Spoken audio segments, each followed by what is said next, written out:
earth, Mother Gaia. And as we come together on this beautiful Saturday evening, what I know for sure is that the holy divine presence is everywhere all at once. It is here, it is there, it is everywhere present, always. It always has been, it always will be. No matter what you call it, how you feel it, we know it is there. And we invite it tonight into this sacred place, this beloved community, as we gather in support and listening of Marianne Williamson and the beauty that comes from her, whatever she has to share. I bless this night knowing that there is perfect and divine order, that there is harmony and love, that we generate right here that which we wish to see in the world that truly makes it a world that works for all. We start right here and right now, and we link our prayers and our hearts together tonight with all other prayers being uttered on her behalf, with all other prayers that have been along their tour and their trail. When I've talked to Wendy, they've been in so many places, day after day, night after night. So what I name and claim is restoration and rejuvenation and clarity and warmth and trust and faith and hope and love within she and her team, and that it connects with all of us across this world so that we truly can crumble the paradigms that need to be so that we can usher in the state of love that we know and believe in. This I know to be the truth. It can be no other way because I know it. And I invite you to know what you know within. Let the knower within know within you right now as we co-create this prayer. And so in this attitude and this strong position of gratitude and appreciation, of knowing beyond the appearances, I release this word right now into the divine ethers, knowing that it is activated, it is multiplied, it is made manifest tangibly where we can feel it, hear it, see it, be it, right here and right now and forevermore. And I invite us to close this time of sacred word however we see fit. Some may say, and you can say whatever you want right now, and so it is. Amen, ashe, aho, yes, woo-hoo. Whatever you want to say, it is done.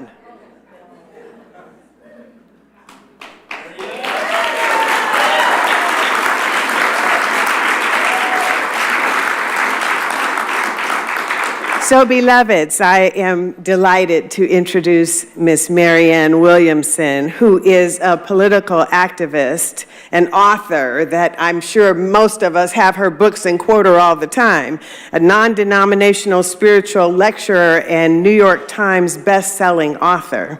Her career began in the 1980s, during which time she became deeply involved with the HIV and AIDS activism. A longtime champion for the LGBTQ+ community, she founded Project Angel Food to deliver meals to the homebound, unable to shop or cook for themselves. And to date, listen at this, the charitable organization has served over 16 million meals.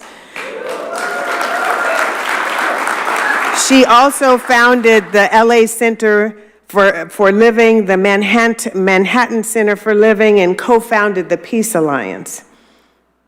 Marianne has been a nonprofit activist throughout her career. She has produced numerous progressive candidate summits and podcasts to encourage more women, more LGBTQ community, racially diverse and progressive Democrats to run for office.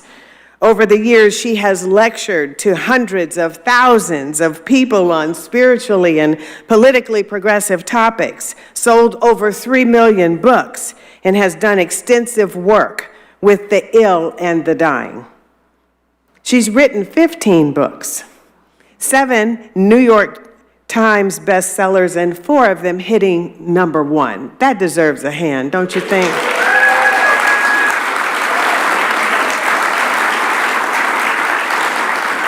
In 2020, she ran for the Democratic nomination for the President of the United States and is now a candidate challenging President Biden.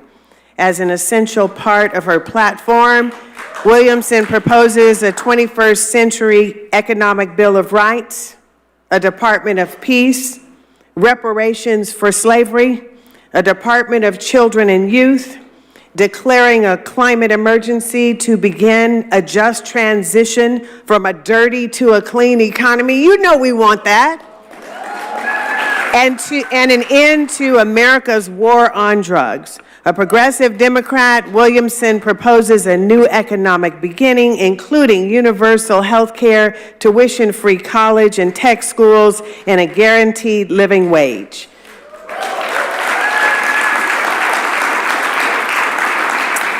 And last but not least, Williamson was born and raised in Houston, Texas in 1952. She has one daughter, India Moore Nisbet, who is married and lives in London with their newborn daughter, Elizabeth. Congratulations on your granddaughter. So let us please give a rousing, warm welcome to Marianne Williamson. You are wonderful. Thank you. Thank you. Thank you. Wow, thank you. Thank you. Thank you. Thank you. Truly, it does my soul good to be here. I feel I'm at home in a room like this. This is the trunk of the tree for me, as it is for so many of you. Gandhi said politics should be sacred. JFK said that we cannot afford to be materially rich but spiritually poor. And yet, over the course of our lifetime, many of our lifetimes, politics has become devoid of deep sacred meaning and purpose. People even ignorant enough of American history to think that that's the way it's supposed to be or always was. The truth of the matter is anything but that. Among white America, the beginning of the abolitionist movement was in the early evangelical churches in New Hampshire. And most of the women who were the leaders of the women's suffragist movement were religious Quakers. It was the Quakers that gave rise to that whole idea, well, if there's an inner light within all of us that makes us equal, why would only men be able to vote? And of course, let's not forget, Dr. King was a Baptist preacher. So the truth of the matter is that the trajectory of expanding justice, expanding democratic franchise, expanding good in this country has always come from deep rivers of spirit, whether religious or otherwise. Werner Erhard said you can live your life out one of two ways. You can live it out of circumstances, or you can live it out of a vision. And that kind of thinking has impacted many of our lives. And when it comes to our collective experiences in America today, we are so inundated by experiences of circumstance that is overwhelming.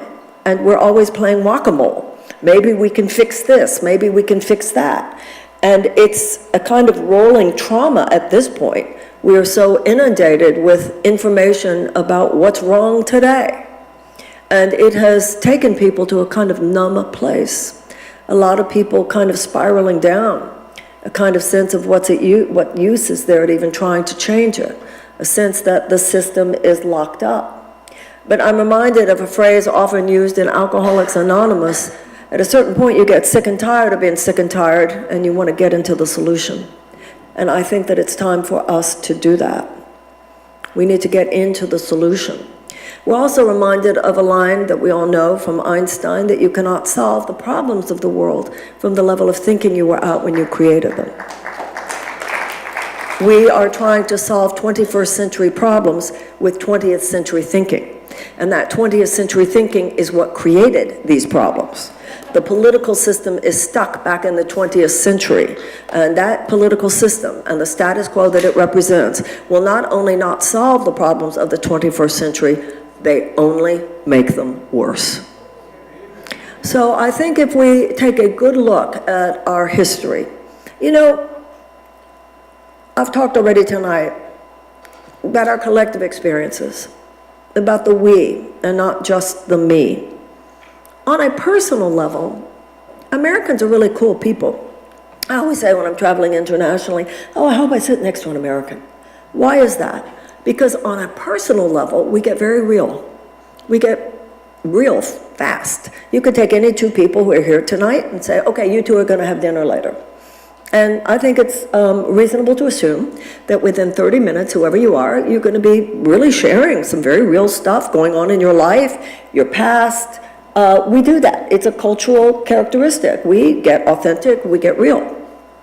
But when it comes to our collective, particularly political conversations, we all turn into sixth graders. We get very inauthentic. We don't use critical thought a lot. And we find ourselves parroting these stale platitudes, political platitudes that are just handed down from whatever political party or political silo we think that we belong with. Well, that's not the way America was supposed to be run. Thomas Jefferson said that the only safe repository for power in this country is in the hands of the people. But we've been trained to farm out our thinking about political matters. We've been trained to think, oh, somebody else is supposed to handle all that. And let me tell you, oh, they've handled it. And so within that, we have been trained to expect too little. We have been trained to limit our own political imaginations. And we have been trained to just acquiesce to things which in our personal lives we would never acquiesce to.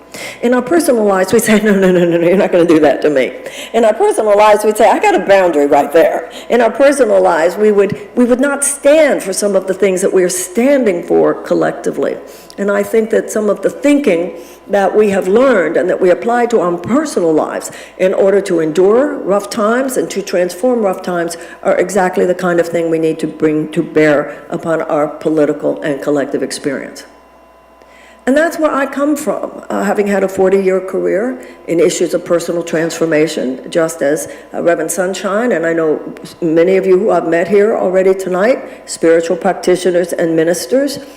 We understand the principles, the psychological and spiritual principles that prevail within an individual's life. And I've come to recognize that because all that a nation is a group of people, that those same principles that prevail within the life of an individual prevail within the life of a nation. Such as, if you're going to really live the life you want, you're going to have to look in the mirror. You're going to have to ask yourself some serious questions. Are you who you say you are? You're going to have to say, have I been my best? And you're going to have to realize that you can't have the future you want unless you're willing to clean up the past. You're going to have to atone for what you did wrong, and you're going to have to seek to make amends. You're going to have to get off your high horse, and you're going to have to remember that not everything is about you. Just imagine what a country we would be if we did those things.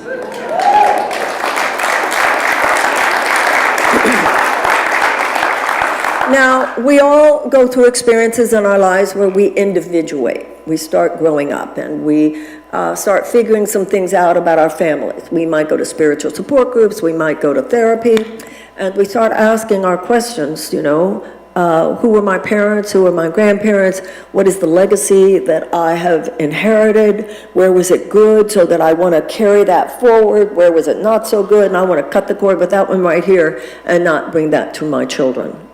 Well, I think that generations individuate as well, and whole eras of history. And I think it behooves us, just as it serves us, to look at our own past, to look at the past of our family, our ethnic group, our religious group, our whatever it is, our race, our gender. I think we need to do that as well as Americans. So I'd like you to join with me in doing a little deep dive, a deeper look than perhaps we've done before at the story of our country since its very beginning. So in 1776, as we all know, we went to elementary school and junior high school and high school. 1776, something truly earth-shattering occurred. And that was 56 very brave men signed the Declaration of Independence. Now, the Declaration of Independence is America's mission statement. It's our North Star. When we adhere to it, things go well. When we deviate from it, things don't go so well. They say in the Jewish religion that every generation must discover God for itself. And every generation of Americans has to discover for itself the meaning, the purpose, and the radicalism of the Declaration of Independence. If its words are simply inscribed on marble walls somewhere, it lacks moral force. If it is simply written on parchment and we keep it behind glass in a great museum somewhere, that doesn't give it life force. It gets life force with every generation that truly takes it in and asks ourselves, what does this mean for us? What does this mean for us in our generation? You know, there's a lot of talk about our rights, and that's an important conversation. I'm not in any way minimizing that. But that's only half of the equation. We also, in order to be responsible people, have to ask not only what are my rights as an American, but what are my responsibilities? And our responsibility is to recognize that we are the keeper of something really profound. Every generation, it is bequeathed to us, and in our generation, it is our job to protect it and to expand it. Now, those 56 signers of the Declaration of Independence were very brave. They were brave because if the British had won the war, they would have all been, I'm sure, hanged as traitors against the King of England. And by signing that document, they were infusing the founding of a nation with radical principles. Principles which Abraham Lincoln would later say were an eternal rebuke against all forces of tyranny and oppression. Now, what were those principles? First of all, we find self-evident that all men are created equal. Radical. It was radical in 1776, and it's radical today. And it was repudiating centuries of monarchical and aristocratic systems in which, remember when we were kids, we were taught about the divine right of kings. God gave power to the king. God gave power to the aristocracy, and everybody else was little more than a serf. The second principle is that God gave inalienable rights of life and liberty and the pursuit of happiness to all men. Now, what would you call that in today's jargon? Self-actualization. That everybody should have the right to soar. Everybody should have the right to spread their wings. Everybody should have the right to live whatever they want to live, be whoever they want to be, as long as it doesn't hurt anyone else. Radical. Radical in 1776. Radical today. And then the document gets actually even more radical.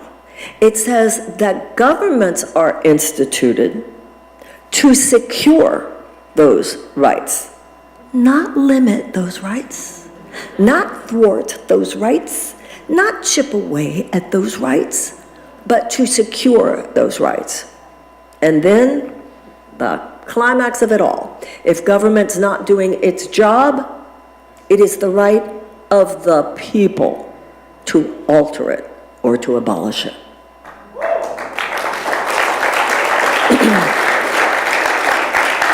Now, that was a fantastic burst of light. It was a profound spiritual as well as political document, and the world would never be the same. That's where it began, in a great burst of light, but it's also where it got very gnarly, because 41 of those 56 signers were themselves slave owners. So that's the template. That's our DNA. That's the bipolar nature of the American consciousness. The story of America is that we are both and. The story of America is that we have always been both and. We were both and from the beginning. And every generation has reiterated the struggle. The struggle between people who get that, like get how big that is, get what a space of possibility it is for the world, and who realize, man, this is worth struggling for, this is worth sacrificing for, and in some cases worth dying for. And every generation has also been filled with people who, for their own ideological and or financial purposes, had no intention of seeing those principles made manifest, and have proven in the most atrocious ways that they were willing to do basically whatever it took to make sure that they were not. That struggle has been with us from the beginning. But again, if you look at the whole trajectory of our history, our ancestors did pretty good. Yes, we had slavery, but we had generations rise up and abolished it. the constitutional amendments, and with the Civil War. Yes, we had the institutionalized suppression of women, but then we had a generation that rose up with the women's suffragist movement, passed the 19th Amendment, and gave women the right to vote. Yes, we had the financial overreach of what was called the Gilded Age, but we had a generation that rose up and established organized labor in order to compensate for that overreach. And yes, we had the institutionalized suppression of black people in the American South in the form of segregation, and a generation rose up with the civil rights movement and resisted that, pushed that back, dismantled segregation, passed the Voting Rights Act, and passed the Civil Rights Act. I'm running for president because it's our turn now. It is our turn now.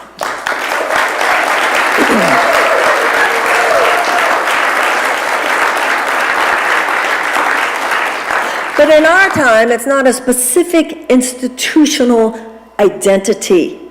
It's not a specific institution at all that is pushing down democracy and transgressing against our sacred principles. It's an economic paradigm. It's an economic worldview. It's a way of looking at the world in which your bottom line is no longer democracy. Your bottom line is no longer humanitarian values. The bottom line is no longer how to expand the franchise of this fantastic opportunity for all. No, no, no, no. Your bottom line has become short-term profit maximization for cold, soulless corporate entities. And there's a whole matrix, an entire matrix of corporate overlords that have now become the governing force in our country, made up of insurance companies, which is why we don't have universal health care like in every other advanced democracy. Pharmaceutical companies, which is why you have more than 1 million people rationing their insulin, something you never see in any other advanced democracy because they have universal health care. Food companies, big food companies, why we have carcinogens in our food, unlike they have in any other advanced democracy. Big agricultural companies, big chemical companies, which is why we have chemicals and pesticides that are known to harm a developing child's brain. It's why we have, because of the greed of gun manufacturers, why we have babies, elementary school students, who are praying every morning they won't get shot in school. It's why, because of the institutionalized greed of big oil, we are actually ramping up fossil fuel extraction at the time when we should be ramping it down. And the institutionalized greed of the defense industries, which is why in our lifetime we have fought wars that turned out to be little more than the activity of those defense industries using the Pentagon like their piggy bank. Now, our ancestors didn't take that.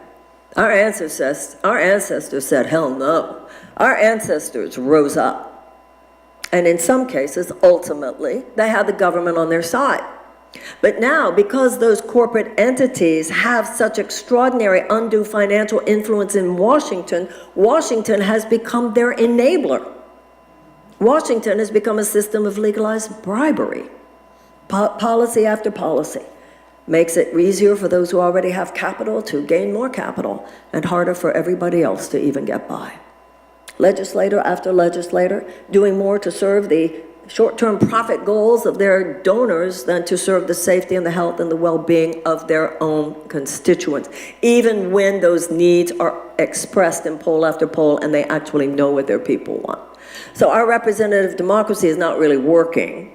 We have become, for all intents and purposes, not a thriving democracy, but a thriving oligarchy. There has been, because of this economic paradigm and its influence over the last 50 years, a $50 trillion massive transfer of wealth away from the bottom 90%.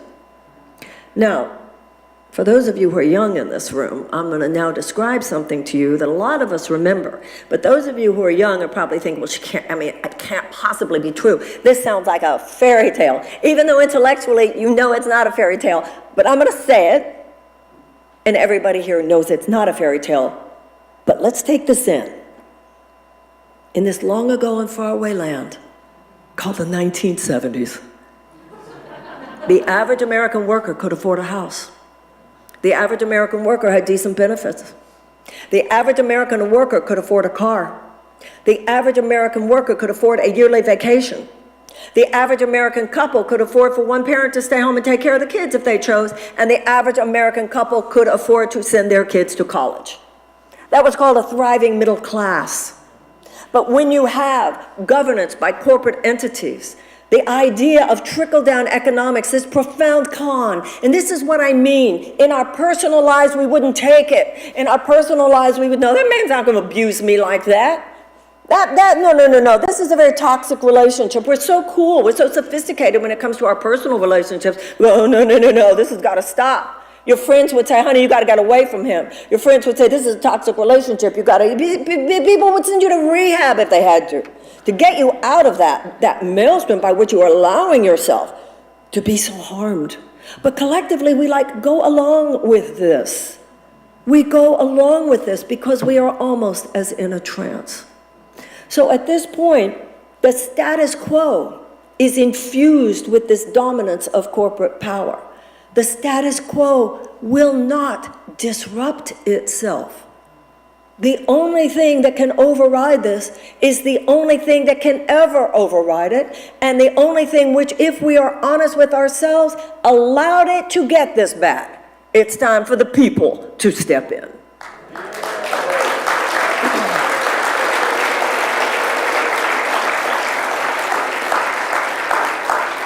And of course, that system would say, don't be silly. You can't listen to anything like her.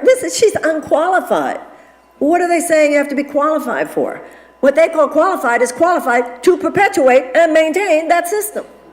Their idea of qualification is somebody who has worked so many years learning how to drive the car that drove us into this ditch, as though they're the only ones we should consider capable of driving us out of this ditch.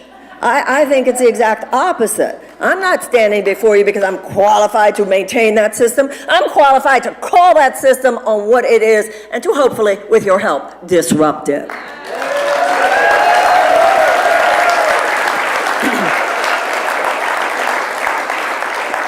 And it's worth noting that I learned right here. Because what you learn in any system of the sacred is to recognize the dynamics that are beyond the obvious, to recognize the dynamics that are beyond the level of symptom, to look at root cause, to look not only at what's happening on the outside, but what's happening on the inside. Because the 20th century mindset is different than the 21st. The 20th century mindset was very mechanistic. It was dominated by what's called the Newtonian paradigm. The idea that basically life is just a big machine, and if you want to change it, you just tweak the pieces of the machine.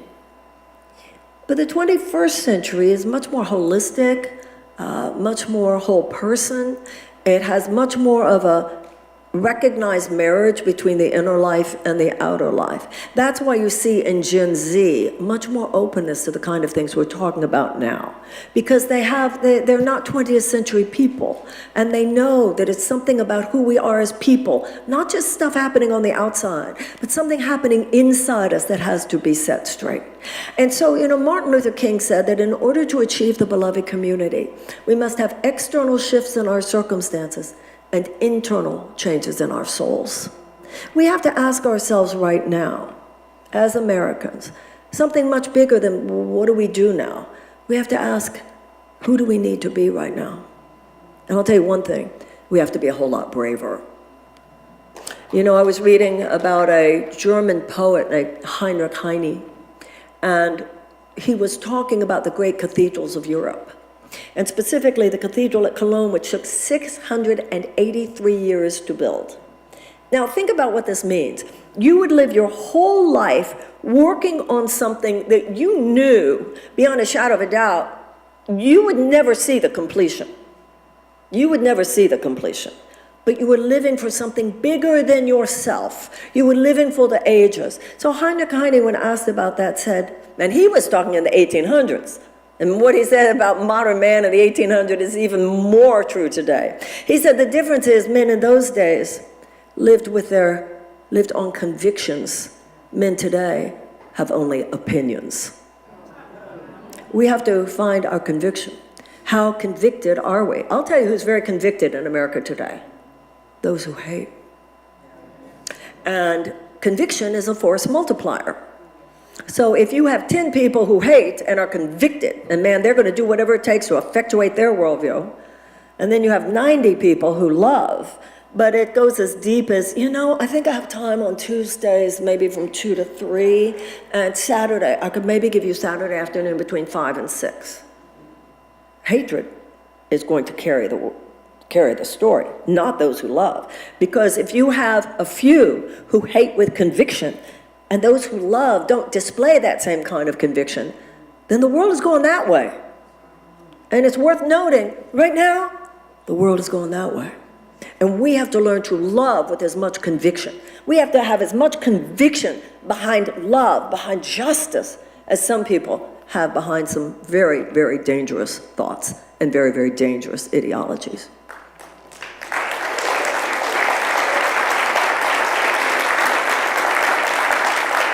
Now, I know a lot of people find ourselves sort of spiraling down today when you look at the collective experience, and it almost makes us go more into our cocoons, more into our silos. But that's not where we are going to find the answer.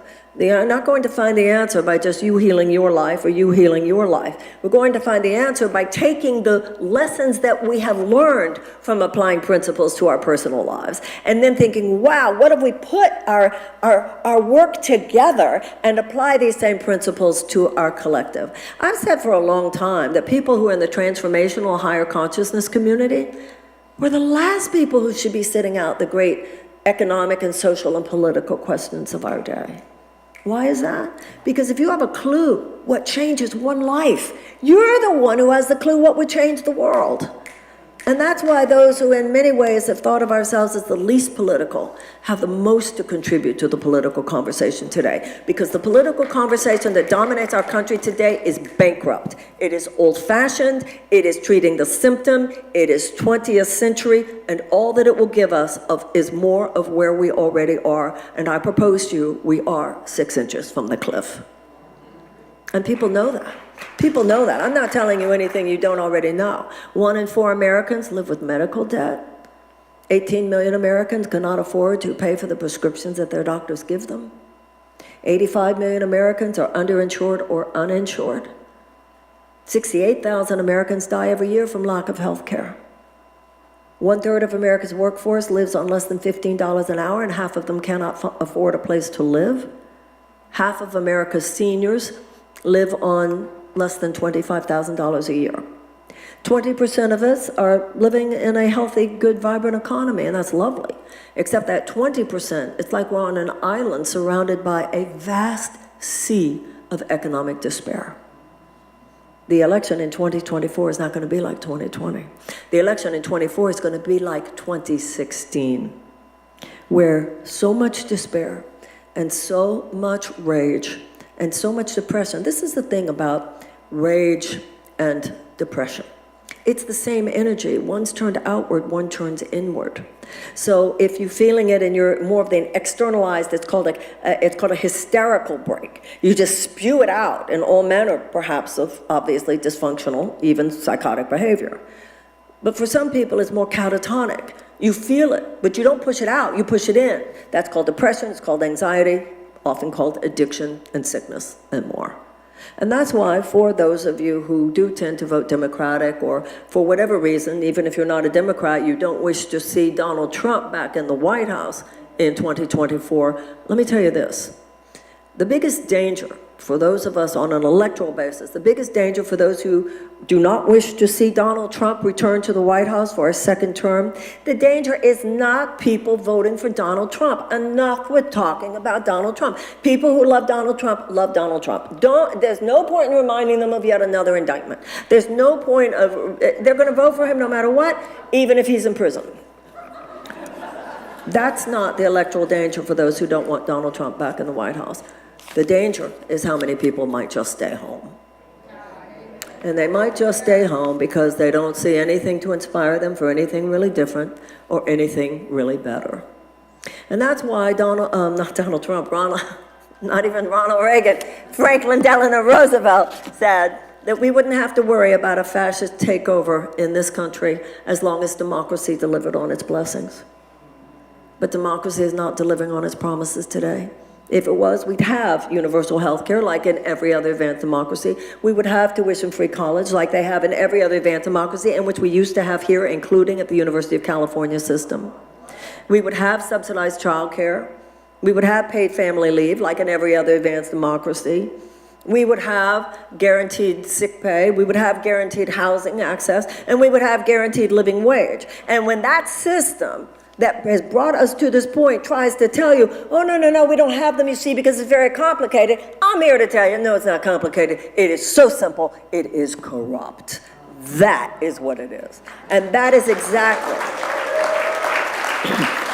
and that is the kind of thing that we do not allow ourselves to endure. You know, Franklin Roosevelt also said that the main job of the presidency, he said, is not administrative, it's moral leadership. People who say, oh, you gotta be a political technocrat. We don't need a political technocrat. There are plenty of political car mechanics that are in Washington. The problem is not that we don't have political car mechanics, the problem is we're on the wrong road.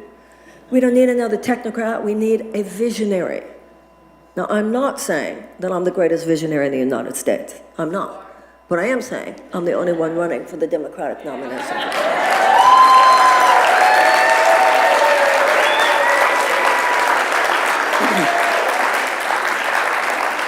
Where some people see data, you know, you see these pundits all over television, these economists who tell you, well, the economy is good. My question is, for who? For who? For who? You don't, you know, for those of us with a philosophical background, you got to be careful with that word good around us. Because when you have a permanent underclass, no, your economy is not good. You're good, it might be a lot of things, but it's not good if you have a permanent underclass and the situation of all that suffering that people are enduring is not even addressed. They don't even mention the word poverty. They don't even mention it because they know that the people who are living the most painful lives are probably not going to vote anyway. So at this point, I'm reminded once again of Franklin Roosevelt. His wife said to him, Franklin, we need more than the alleviation of stress. We need fundamental economic reform. And I remind you, the Declaration of Independence is radical.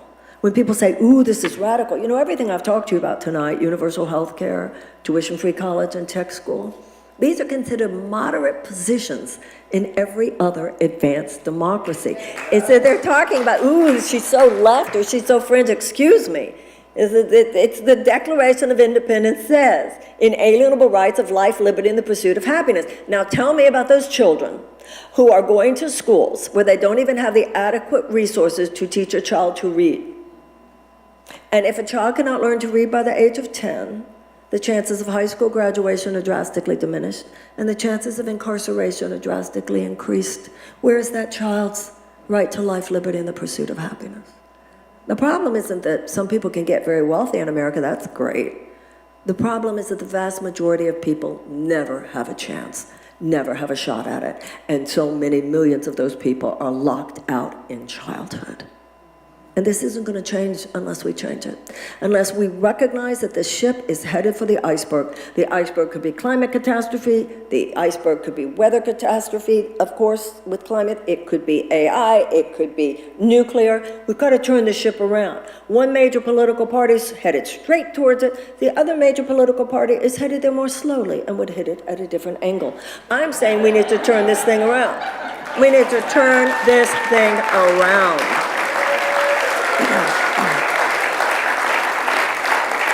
Now, I think that in 4 years, I couldn't turn the whole ship around, but I think I could get us around the curve.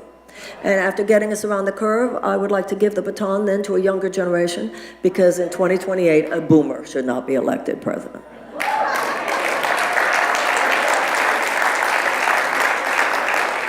I know that the abolitionists had desperate days, and I know that the women's suffragists had desperate days, and I know the early labor organizers had desperate days, and of course the civil rights workers had desperate days.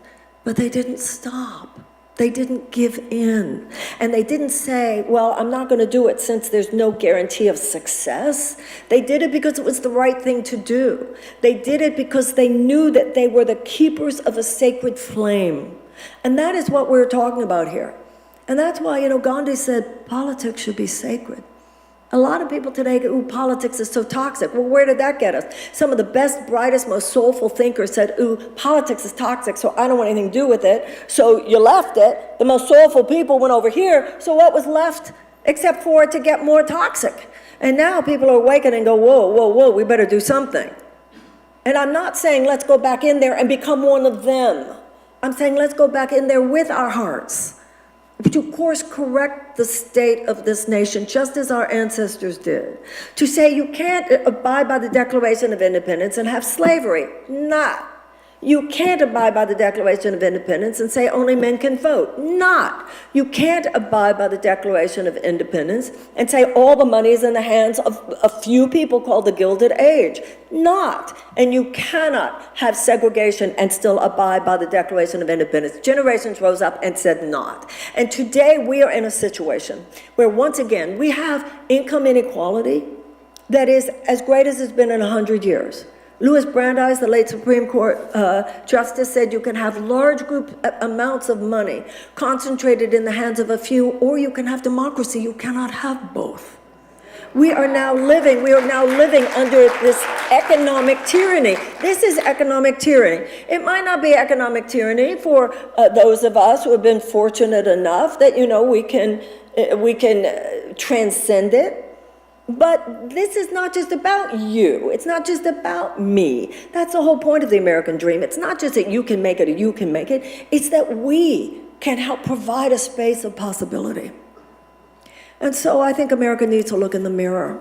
And we need to look in the mirror wisely. We need to look in the mirror with compassion for ourselves and others. But we have to get honest. We have to get honest about all the ways that we are not living right now the principles that we purport to believe in. We're not living those principles in far too many ways in our domestic policies, and in far too many ways we're not living them in our international policies. And in a lot of ways, we're already starting to see the consequences of this. And some people, like I said, are already feeling like it's too late. But no, that's just a trick. That they want you to think there's nothing you can do, and they want you to think it's a trick, and they want you to think that anybody who would suggest that we actually go back to the principles of the Declaration of Independence is too wild, too kooky, too crazy. And if you don't believe that, oh, she's a bad person.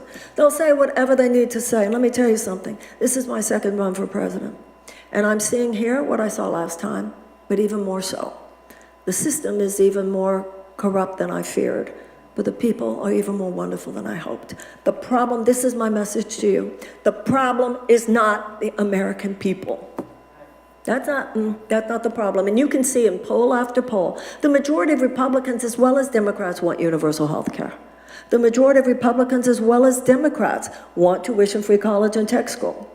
The majority of Americans, Republicans as well as Democrats, and including gun owners, want common sense gun safety laws. The problem is not the American people. The problem is that the will of the American people is not driving this thing. A sclerotic political system is driving this thing.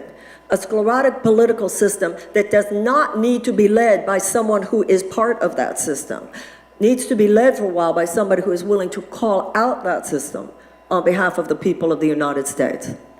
I'm not perfect, but let me in there. I'll make some change. Thank you. Yeah. Thank you. Thank you.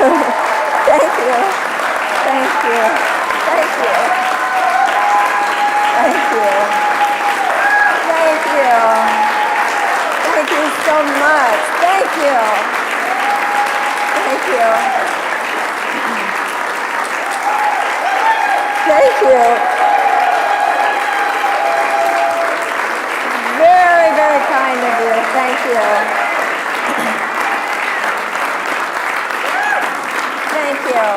Thank you. Would you guys like to do some conversation among us now? Questions, comments, whatever you want. Does that sound good? Yeah. Okay. Oh, well, here, I'll give it to, so I already have a mic. See, I didn't know. I would have been over here if I'd known that. I thought I had to be over. So somebody's going to be a mic runner? Yeah. Okay, yeah, cool. Hang on a second. Great, thank you. Okay, thank you. Okay, raise your hand and somebody will come to you. And here's one right here, Robin. I don't know. I don't know how to answer that. Yes, sir. I think probably it's enough, right? Yeah. Hello. Hello, my name is Stephen. Good to be with you. Thank you. Good to be with you too. Thank you. I've read a lot of what you've done. I've been following you for a while, supporting you in any way I can. And one of the things that's in my heart is that if enough people really were exposed to a dialogue, I think there'd be a huge shift. To that, there's no debate that's being held Have you in the noticed Democratic that? Party. Yes, I've Yeah, noticed I that. don't know why he doesn't want to debate me. Yes.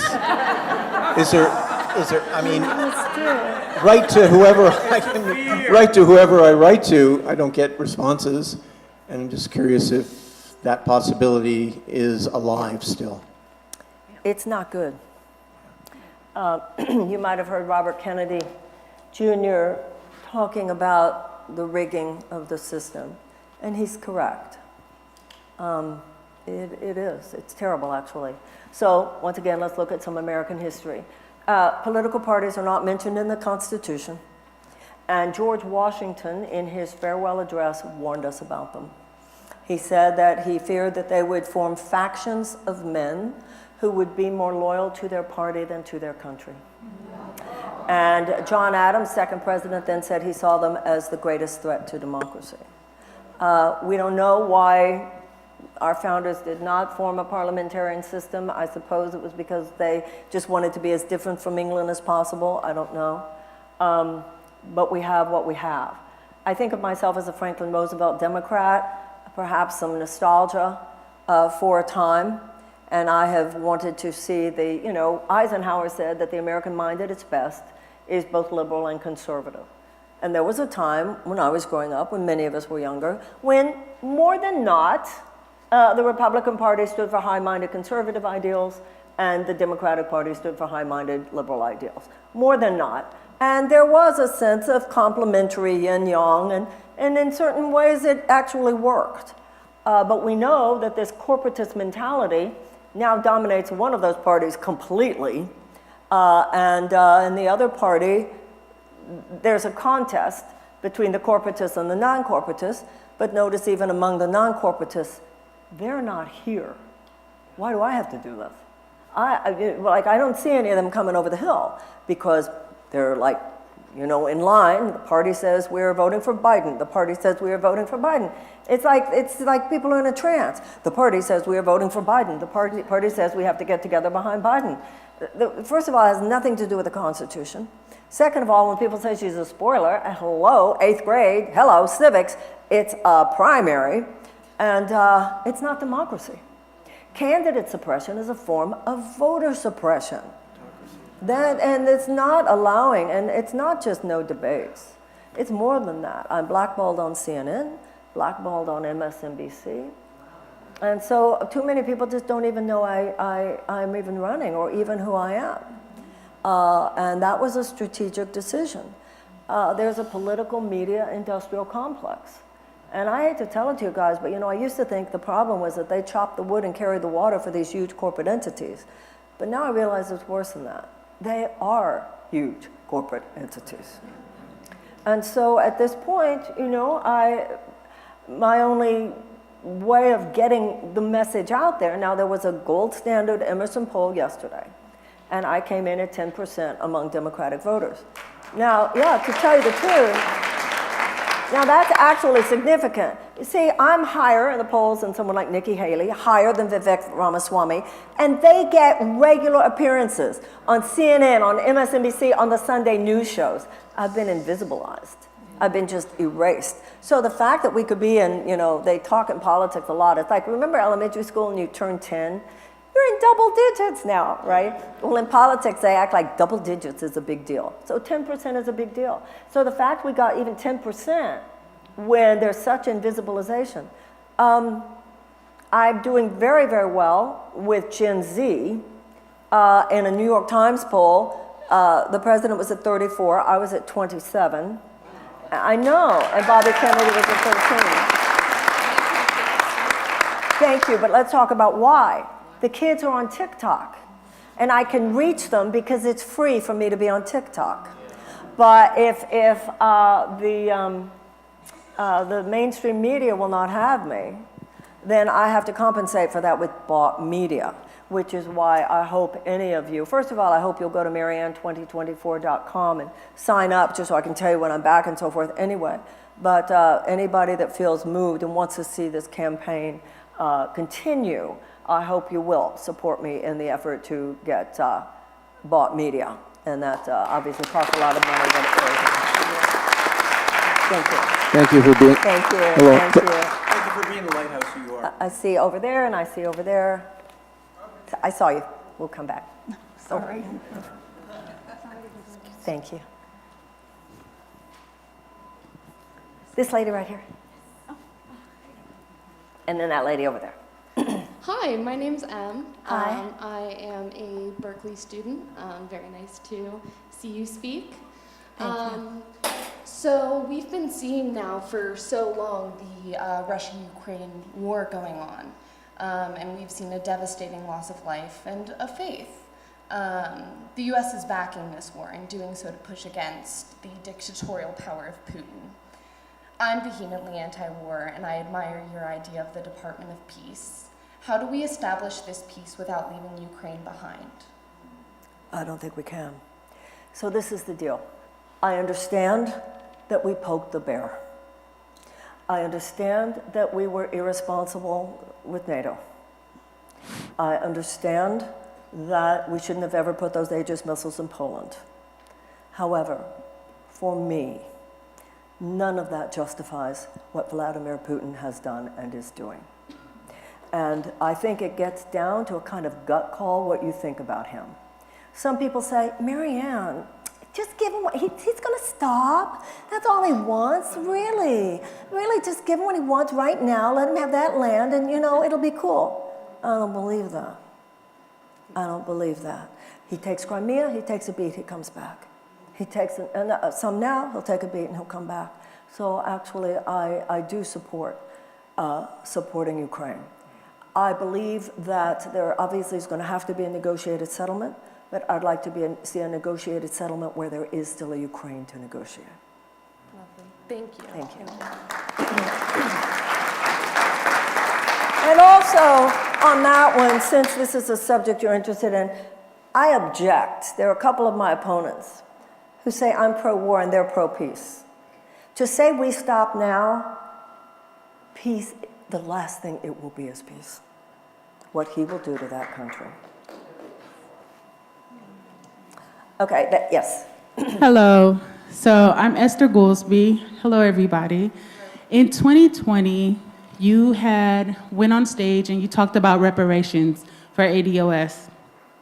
And I'm wondering, how will that conversation be, especially California agreeing to the bills that we have to study and we need another study and another study? I'm very curious. And I also want to say, so I'm running for county supervisor for District 4. Oh, congratulations. And I just want to thank you for coming out here to Oakland to speak with us. And you have our attention. Thank you. Yes. Thank you. I actually lived in Oakland.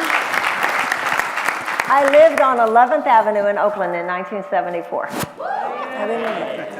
Okay, so this is the deal. You just touched on something very significant, very much how Washington works as well.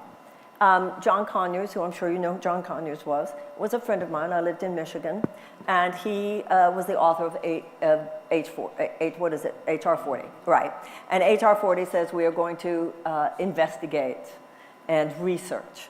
If John Conyers were alive today, he'd be the first one to roll his eyes at that now. We've done the research, we kind of know what happened.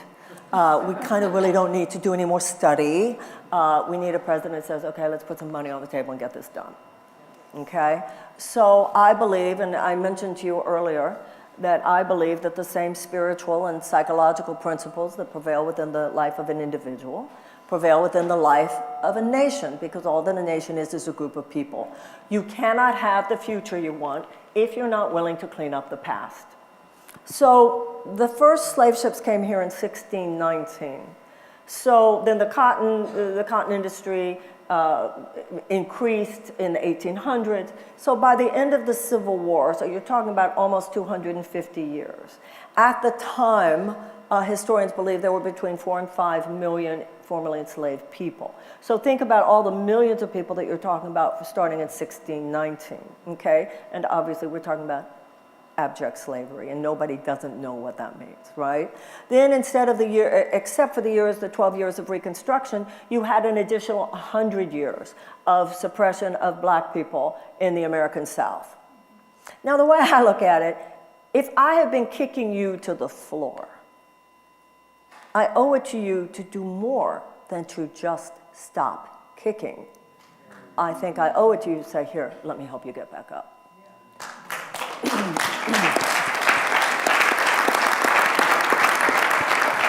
Almost 350 years of kicking is a lot of kicking. At the end of the war, the end of the Civil War, General Tecumseh Sherman promised to formerly enslaved families of 4 the proverbial 40 acres and a mule. Because think about this, you're an enslaved person, and then one day you're told you're free. But as Martin Luther King would say later, free to what? Where do I go? What do I do? How do I feed my children? So that 40 acres and a mule was a very big deal. In most of the cases, it wasn't given. And then, of course, once the federal troops left after those 12 years of Reconstruction, all hell broke loose, and even the land that was given was, in most cases, given back. Not in all cases, but in the vast majority of cases.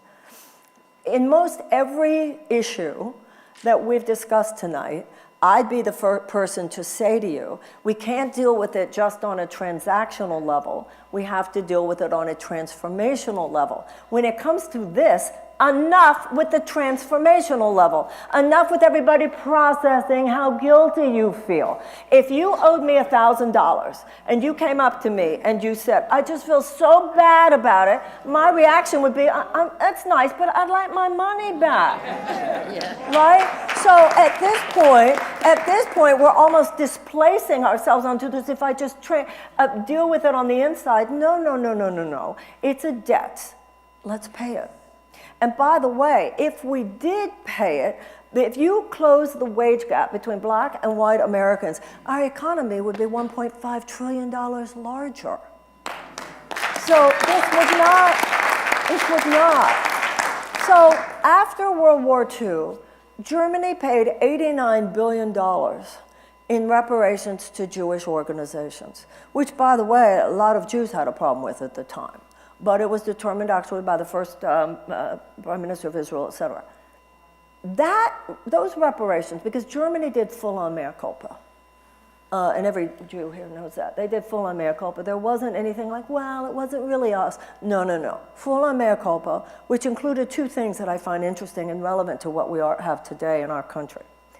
The agreement was not only the $89 billion of reparations to Jewish organizations, not only the full-on mea culpa, but also a guarantee that in perpetuity, children in Germany would learn the history of the Holocaust.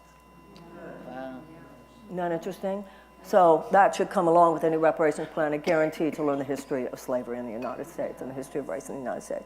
Because otherwise things repeat themselves, obviously. One of the things that fascinates me is that $89 billion of reparations in Germany has provided not only financial remuneration. Listen, nothing we do is going to make the Holocaust not have happened. Nothing we can do is going to make slavery not have happened. However, that reconciliation that Germany has been so intent upon has formed not only financial remuneration, but a lot of psychological and emotional reconciliation between Germany and the Jews of Europe. Any Jew here knows this, and other people know it as well. Yes, do we have rising anti-Semitism? Absolutely, but not Holocaust-based. You don't find any Jew going, damn Germany. It's not. They did what they needed to do. They did what they could do to clean it up. And that war was over in 1945. Ours is 1865, and we're still passing this toxic baton, generation to generation to generation.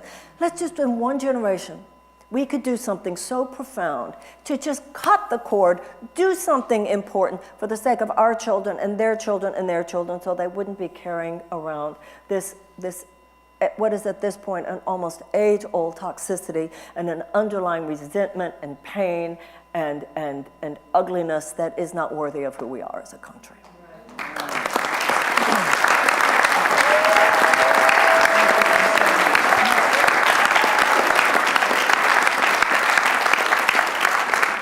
I don't know who's going next. Is that, oh, okay, hi.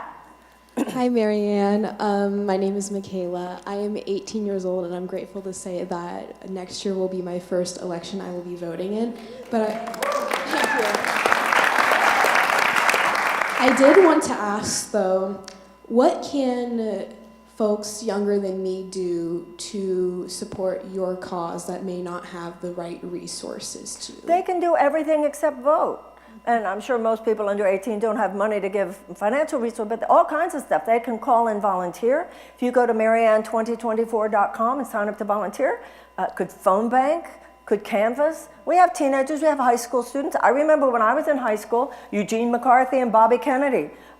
We were very active when I was in high school before 18. So, you know, kids these days know a lot. Educate others. Pardon? Educate others. Mm-hmm. And educate others. And that's part of the volunteering, is you're getting on the phone and you're talking to people. Awesome, thank you. Thank you, and I hope you'll consider voting for me. Oh, sorry, I'll remember.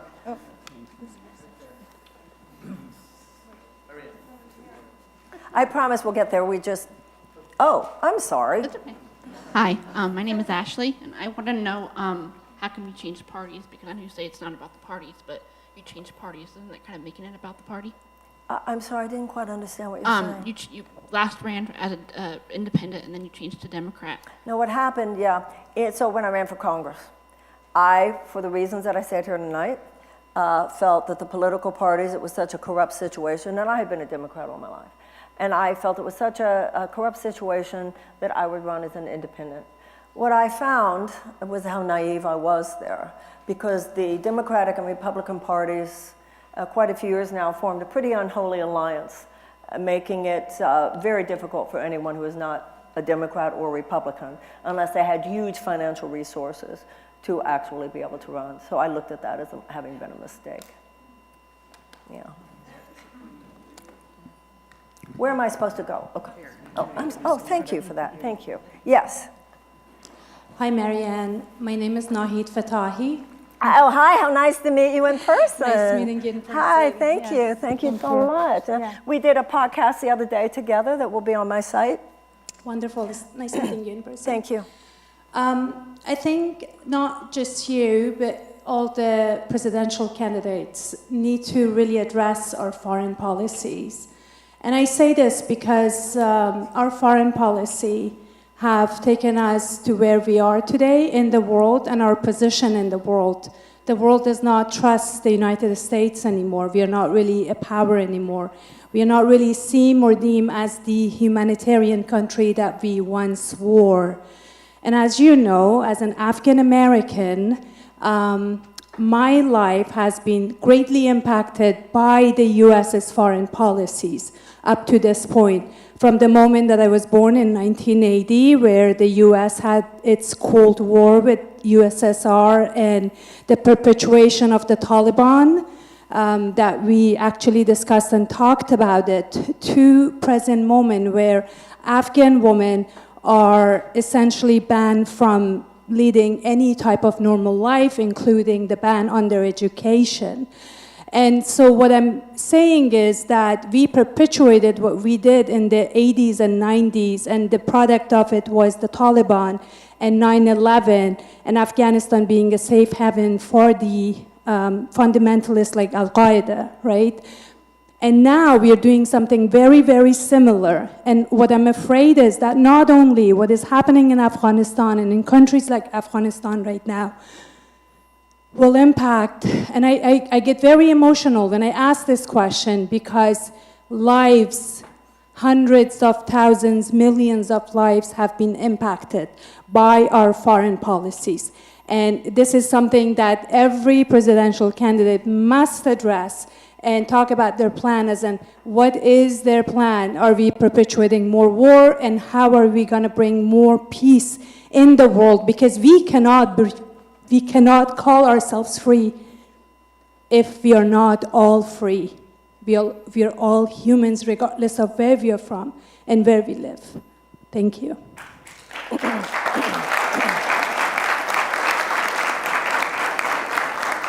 Well, one of the things that you said was that we are not a world power anymore. We are certainly still a world power. We are not the only world power the way we once were. And I agree with you. When we were a kind of unipolar world, we squandered our moral authority in many of the ways that you mentioned, and we squandered our military respect. It's not that we're not still a world power, it's that it is a multipolar. We are a world power among other world powers. Today you have China, today you have Brazil, today you have India and so forth, Russia. I mean, there are others besides just us. One of the things that I mentioned earlier is that I'd like to help America look in the mirror. And one of the things we need to look in the mirror about is definitely our transgressions regarding our foreign policy. Everybody in this room is aware of Vietnam. Everybody in this room is aware of Iraq. Everybody in this room is probably aware that we stayed 20 years too long in Afghanistan and left horrifyingly, particularly in relation to women. Certainly there is a lot of conversation about Ukraine today. There's a lot of conversation about Israel and Palestine. But I do think that the American people are not as willfully ignorant now. I think Americans are not willing to just let the war machine do what the war machine does. Even when we come, as in that question that the woman asked me about Ukraine, there is a US war machine. There is a forever war machine. There is a military-industrial complex that uses the Pentagon like its piggy bank. And we need to bite the head off that snake. Having said that, I myself am not a pacifist.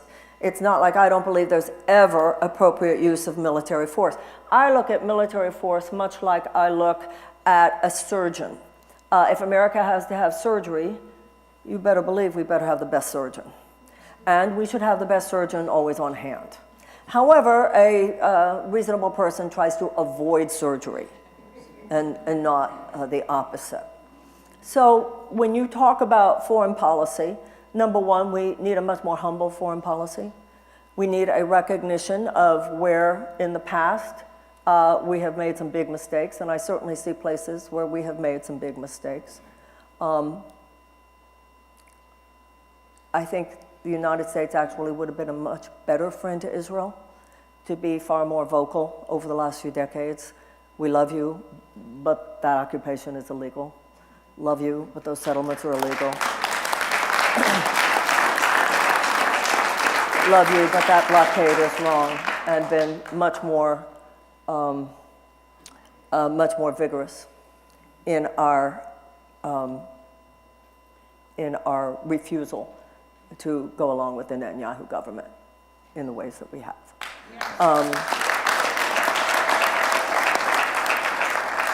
So another area where I think it's very important that we look in the mirror has to do with Latin America. If you look at what's happening at the border and the profound humanitarian crisis at the border, it's important, I think, for Americans to realize how much US foreign policy contributed to the destabilization of economies in many of these countries. And on the Latin America issue, it's not just what we did in the past, but even what we're doing in the present. The sanctions need to go in Cuba. Those sanctions need to go against Venezuela. I think the average American doesn't even understand how violent a weapon these sanctions are. They do not tend to hurt the people that they are intended to hurt. They intend the people, they hurt the people who cannot get food, cannot get medicine, cannot get their dialysis, et cetera. And a lot of the immigration, for instance, has to do with people from Cuba, people from Venezuela who are being hit the hardest. I also, you heard Reverend Sunshine say that one of my policy positions is we need to end the war on drugs. It was, and I'll go into more detail about that if you want me to, but my point in terms of foreign policy is our war on drugs actually helped create the drug cartels because they have a black market. So I'm not saying that that's going to completely get rid of the drug cartels, but that will definitely make a dent. That will definitely make a dent. So what you said to me, you know, the Dalai Lama himself, there was a group of New Thought ministers who went to Dharamsala and met the Dalai Lama back in about 2000, I think. And he said to me then, he said, the people of the world do not look at the United States as a great champion of democracy. And it's just one of the ways we were lied to, one more way that we were lied to. And we heard politicians over and over again say, we're out there protecting America's vital interests. And we were so naive, we thought they meant democracy. And they didn't mean democracy. They meant basically corporate power and imperialistic corporatism around the world. But I think that more and more people, not just in California, get it. I think the problem, you know, a lot of people say that Americans are apathetic. I don't think people are apathetic today. I think some people are paralyzed. We don't know what to do. We don't know what to do. Oh my God, what are we supposed to do? And I hope that there are those of you in this room who think electing her president would be part of it. But for us to cut the cord with the aberrational chapter of American history, represented by trickle-down economics, corporatist economic theory, corporatist foreign policy, and so forth, it's not going to be easy to fix. It's going to take a whole season of repair. What Franklin Roosevelt said, he said, it has become clear to me we're going to have to become fairly radical for a generation. I think this is going to be a generational thing. If we're going to get serious about realizing the level of course correction that's needed, and that's why even when I talk about running, I can get us started. I can get this thing initiated. But I think especially younger generations, I think it's going to be a 10 to 20 year period. But I believe it can happen, and we can get this thing started, right? We can get things started. And it has to start with being honest. But we have to be honest. This is the thing. Some people are honest, but with anger. Other generations didn't owe us anything. You know, the issue is, what are we going to do about it? So, you know, oh, well, their foreign policy in Latin America, it was what it was. I said something earlier tonight. If we're honest with ourselves, we should never have let it get this bad. If we had been awake, it would never have gotten this bad. Too many of us, and I know for myself, and I think a lot of us were like, well, I'll vote every 2 years, I'll vote every 4 years. And we're beginning to realize now that is so not enough when corporate lobbyists are in their offices every single day. And so really, for us to be the people, like we were talking about, who we are is as important as what we do. For each and every one of us, really, political activism and civic engagement needs to become a layer of what we think of as a well-lived, meaningful life. We have to change. We have to, you know, each and every one. And even, you know, like some politicians will say to you, I want to go, like people running for president, they'll say, I want to go to Washington and fight for you. So let me say this right now. My idea of a fun time is not to go to Washington and fight for you. That's not what I want to do. I want to go to Washington, however, and co-create with you a much more beautiful country. We're living at a time where one world is dying and one world is struggling to be born. And we're called on to be hospice workers to the old and midwives to the new. Death doulas and birth doulas. And we all have to be involved here. And it can't be about blaming other people. And it can't be, you know, it's just like in our personal lives. God didn't ask you to monitor somebody else's process. It's always about you. What are you not giving? We all have to come out of our silos.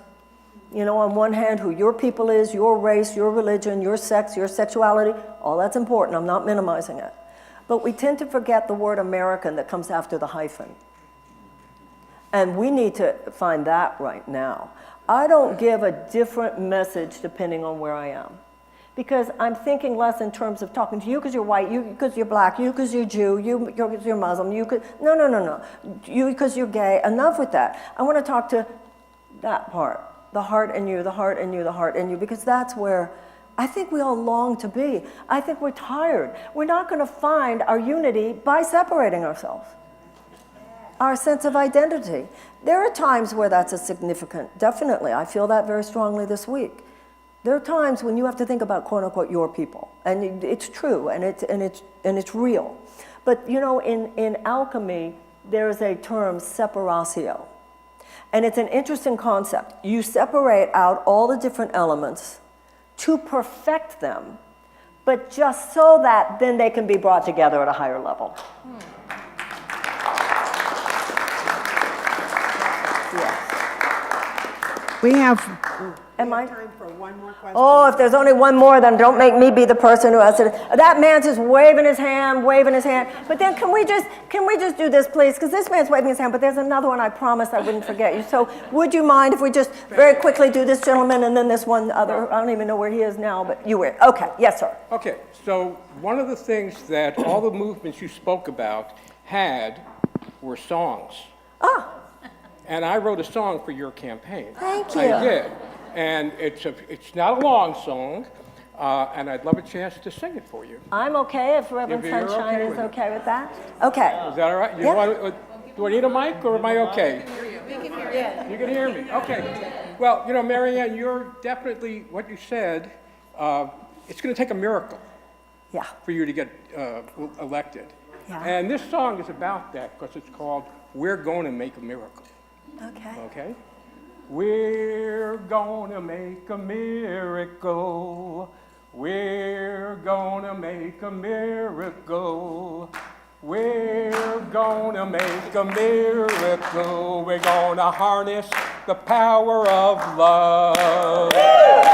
We're gonna make a miracle. We're gonna make a miracle. We're gonna make a miracle. We're gonna harness the power of love. Look around us, people. This world is spinning fast. At the rate we're traveling, it's likely that we'll crash. It's gonna take a miracle to turn this train around. We've got to harness the power of love. We're gonna take a miracle. We're gonna make a miracle. We're gonna make a miracle. We're gonna harness the power of love. Miracles have happened. We've seen them in our days. Mandela walked from prison and we shouted words of praise. His sacrifices showed us that miracles are made when we harness the power of love. We're gonna make a miracle. We're gonna make a miracle. We're gonna make a miracle. We're gonna harness the power of love. We're gonna need the power that nature provides, the power of the sun, the wind and the tides. We're gonna need the power that comes from deep inside. We've got to harness the power of love. We're gonna make a miracle. We're gonna make a miracle. We're gonna make a miracle. We're gonna harness the power of love. Well, last time. We're gonna make a miracle. We're gonna make a miracle. We're gonna make a miracle. We're gonna harness the power of love.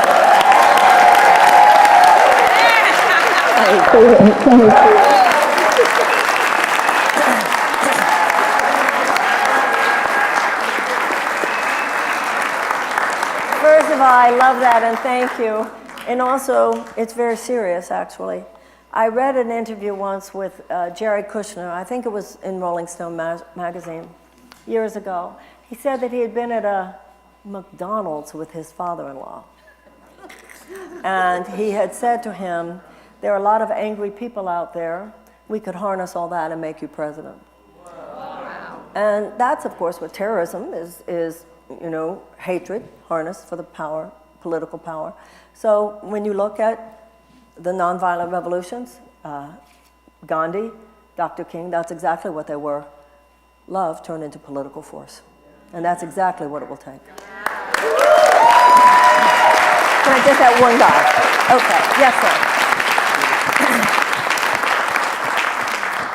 Hi, Marianne. Hi. Thank you. I'm so glad you're running for president because it gives so many more people a chance to hear your explicit messages that need to be heard about policy, about the corruption of the system, and about the relationship between our morals and state of mind and hearts and politics. The one place where I think we can get tripped up is that there can be an implicit message that electoral politics is the answer. And I was so happy to hear you say a few minutes ago that electing a president is part of what we need to do. I remember hearing you say in 2016, the American people need to rise up. And we were standing this close to each other, and I asked you if you were planning to use your campaign to help organize that, and you said, you looked me in the eye and said, no, you have to do that. But leaving me out of it and what I'm trying to do, I want to encourage you, to the extent you have time right now and in other appearances, to maybe say a little bit more about what a complete strategy for turning the ship around includes, since having a president in Washington exercising the moral leadership you would, while the media industrial, military industrial, banking industrial, the rest of the complexes try to undermine you, wouldn't be enough. You know, we would need a tremendous mass movement to support you, back you, work for what you're working for. And so I'm wondering if you see a place for including something about that in your explicit message. Well, I think I have, actually. I started tonight with Dr. King's quote, we need external change and internal change. Dr. King said that the civil rights movement, the desegregation of the American South, he said, was the political externalization of the goal of the civil rights movement, but the ultimate goal was the establishment of the beloved community. And he said, as I said before, that in order to achieve that, we needed external changes in our circumstances, but internal shifts in our souls. I already said tonight that we're going to have to change in certain qualities of our own personhood, including bravery, including conviction, including a level of citizen activism that is very different than just thinking if you elect the right president or elect the right senators, that's going to fix it. I have a long career in the issues of personal transformation. Anybody who understands what I'm doing doesn't think I've left that behind. Deepak Chopra once told a story that I thought was very relevant to this. I heard him say that something had happened with someone who was very sick, and he gave them massive doses of antibiotics. And when he was asked, somebody said to him, well, thank God, you know, we had those antibiotics and that saved that person's life. He said, no, the antibiotics did not save their life. The antibiotics kept them alive long enough for their natural healing processes to set in. I do not see politics, externalized politics, as the ultimate solution to anything. On the other hand, I don't think that you can leave electoral politics out of any real formula for a societal transformation. You have to be a really privileged person to think that, or to tell yourself that, because there are people who are not as privileged as you who will be at the effect of public policy, whether you decide that it's irrelevant or not. And I think what I would hope is that my administration, you know, a political campaign is one long job interview.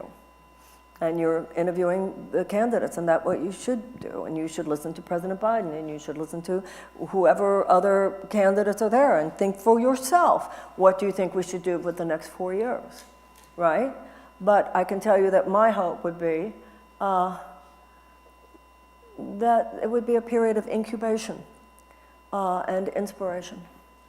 And not without its challenges, because I don't think no matter what happens, the years ahead will probably present some challenges. But I think the point is that you would have a president who you knew was not just there coming at it from trying to fix things on the outside, but with a consciousness that there's something deep going on inside of us, inside the American mind, inside the American people. I would not see myself doing something. That's old-fashioned leadership. But I would try to hold the space for the brilliance of all of us. And I believe that it's there. We have everything we need in this country. You name one issue. You could name the economy, you could name energy, you could name climate, you could name the prison system, you could name criminal justice. We have people in this country who know what to do. They know how to make things right. They know they are the alternative. They have the best practices. The problem is the people with solutions are over here, and the people with the power are over there. And the people with solutions don't have the power. And the people with the power too often aren't really interested in hearing from the people with solutions, because those solutions don't provide short-term profits for their corporate donors. All they do is provide the option that possibly our democracy and our species could survive. So if I have a visual imagery to share with you of how I sort of see into that space of possibility for a Williamson administration, it would be this. You open up all the doors and all the windows in the Oval Office, and you look out and you see all those brilliant Americans with all those incredible ideas, who know how to repair lives, who know how to repair the earth, who know how to repair communities. And I stick my head out and I go, come on in, we got it for 4 years. Thank you, everybody. God bless you. Thank you. Thank you. Thank you. Thank you so much. Thank you. Thank you.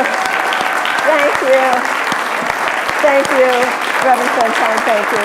Thank you so much, everyone. Thank you. Thank you. Thank you. Thank you so much. I hope you will go. Thank you. God bless you all. I hope all your dreams come true. And please remember, go to Marianne2024.com. Thank you so much.